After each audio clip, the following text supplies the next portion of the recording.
Hello student, তোমরা যারা ক্যালকাটা ইউনিভার্সিটির আন্ডারে সেমিস্টার 4-এর ছাত্রছাত্রী আছো এবং তোমাদের রাষ্ট্রবিজ্ঞান সাবজেক্টটা এমডিসি কোর্সে আছে, তোমাদের জন্য আজকের ক্লাসটা খুবই গুরুত্বপূর্ণ। আজকের ক্লাসে তোমাদের সিসি 4 পেপারের একটি গুরুত্বপূর্ণ 15 নম্বরের প্রশ্নের উত্তর নিয়ে আলোচনা করব। প্রশ্নটা হচ্ছে, ভারতে উদারনীতিবাদের বিকাশে রাজা রামমোহন রায়ের অবদান।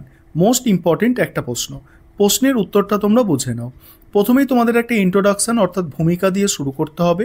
সেখানে কি লিখবে দেখো, ভারতের আধুনিক রাষ্ট্রচিন্তার বিকাশে রাজা রামমোহন রায় একটি গুরুত্বপূর্ণ নাম।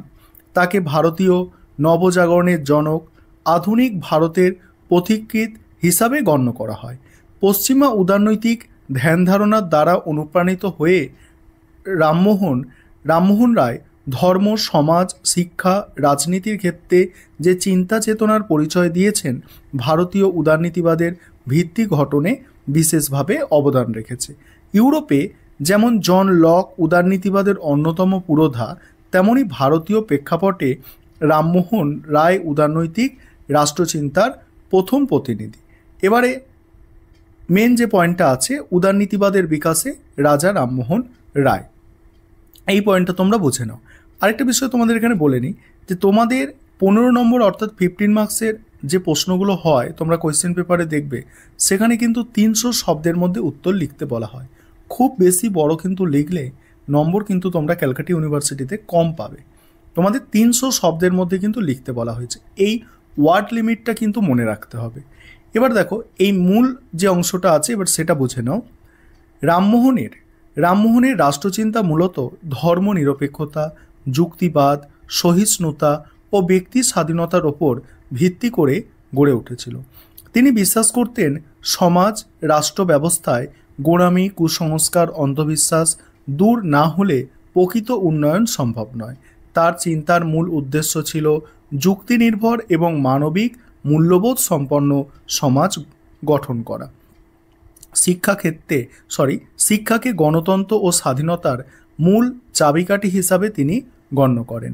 ইংরেজি শিক্ষার প্রসার এবং সংবাদপত্রের স্বাধীনতা সম্পর্কে তার বক্তব্য ভারতীয় সমাজে মত প্রকাশের স্বাধীনতা ও সচেতন জনমত গঠনের প্রয়াসকে প্রতিফলিত করে। তিনি বিশ্বাস করতেন, শিক্ষা ও যুক্তিবাদী নাগরিকরাই একটি উদারনৈতিক গণতান্ত্রিক রাষ্ট্র গঠনে সক্ষম।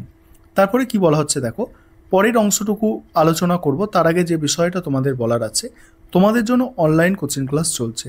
তোমরা যদি কেউ পেড ব্যাচে অ্যাডমিশন নিতে ইচ্ছুক থাকো, তাহলে নিচে যে নম্বরটা দেখতে পাচ্ছ, এই নম্বরে যোগাযোগ করে আমাদের পেড ব্যাচে অ্যাডমিশন নিতে পারো। তোমাদের 2টি পেপার পড়তে হবে, সিসি 4 এবং সিসি 5। সিলেবাস কিন্তু অনেকটাই বড় আছে, তাই তোমরা যারা অ্যাডমিশন নিতে ইচ্ছুক আছো যোগাযোগ করে নেবে। দেখো, বাকি অংশটুকু তোমরা বোঝো। ধর্মীয় ক্ষেত্রে রামমোহনের উদারনীতি ছিল পরমতম সহিষ্ণুতা ও ব্যক্তির ধর্মচারণের স্বাধীনতা। তিনি ব্রাহ্ম সমাজ প্রতিষ্ঠার মাধ্যমে একেশ্বরবাদী ধর্মচর্চার পাশাপাশি সাম্প্রদায়িক সম্প্রীতির বার্তা দেন। ধর্মীয় বিভাজন, কুসংস্কারকে জাতীয় ঐক্যের পথে অন্তরায় হিসাবে দেখিয়েছেন তিনি। অর্থনৈতিক চিন্তাতেও রামমোহন ছিলেন উদারনৈতিক। কৃষক ও প্রজাদের স্বার্থরক্ষা, জমিদারদের খাজনা বৃদ্ধির বিরোধিতা এবং সরকারের হস্তক্ষেপহীনতা ছিল তার অর্থনীতির দর্শনের মূল মন্ত্র। চিরস্থায়ী বন্দোবস্তের প্রভাব সম্পর্কে তিনি সরকারকে অবহিত করেন, যা তার জনমুখী চিন্তার প্রমাণ। এবার উপসংহারে কি লিখবে দেখো, রামমোহন রায় ইউরোপীয় উদারনীতির ভাবধারা আত্মস্থ করে ভারতীয় বাস্তবতায় তার প্রয়োগের চেষ্টা করেন।